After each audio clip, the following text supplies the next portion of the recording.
대통령 집무실을 서울 용산 국방부청사로 이전하는 것을 둘러싸고 신구 권력 간 기싸움이 가열되고 있죠. 네, 서울 삼청동 인수위원회 사무실 앞에 나가 있는 취재기자 연결해서 양측 상황 살펴보겠습니다. 장보경 기자. 네, 청와대가 대통령 집무실을 용산 이전 계획에 대해서 이 공개적인 우려 표명을 한 다음 날 윤 당선인 측은 일할 수 있게 도와달라고 민생에 집중하겠다는 뜻을 피력했습니다. 김은혜 당선인 대변인은 브리핑에서 난관을 이유로 꼭 해야 할 개혁을 우회하거나 미래 국민 부담으로 남겨두진 않겠다고 말했습니다. 김 대변인은 집무실 이전과 관련한 여론에 대해 다양한 경로에서 소중하게 건네주시는 말을 잘 새겨듣고 있다며 이해 구할 수 있는 과정을 잊지 않고 챙기겠다고 약속했습니다. 문재인 대통령은 오늘 국무회의를 주재하며 헌법이 대통령에게 부여한 국가 원수이자 행정 수반, 군 통수권자로서의 책무를 다하는 것을 마지막 사명으로 삼겠다고 밝혔습니다.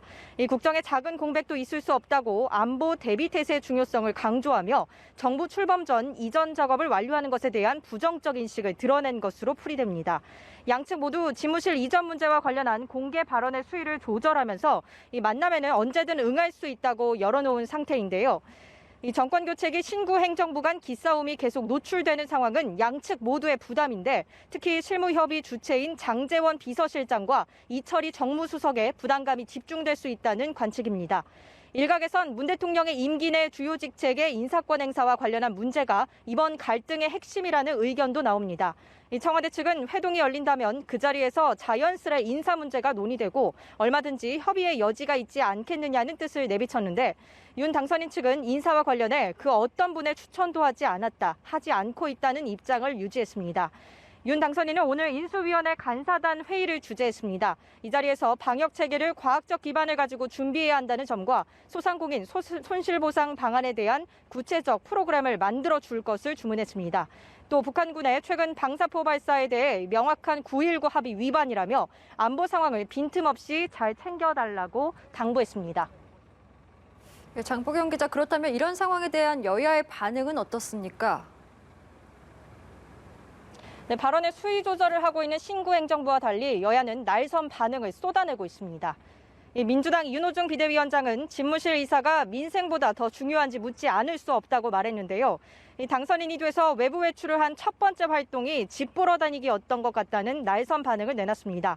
국민의힘도 가만히 있지 않았습니다. 국민의힘 김기현 원내대표는 제왕적 대통령을 벗어나겠다는 약속을 반드시 지키겠다는 강한 신념이라며 당연한 행보라고 말했습니다.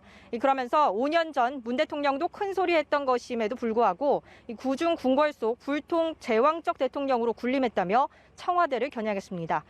여야의 공방은 국회 국방위에서의 긴급 현안 보고 자리로 옮겨갔습니다.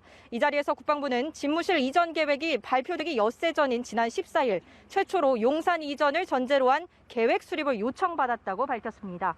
또 서욱 국방부 장관은 너무 빠른 시간 내에 검토 없이 배치 조정된 것에 대한 우려가 많다는 입장을 취했고 북한 방사포가 9.19 군사 합의 파기냐는 질문에도 아니다라고 답했습니다.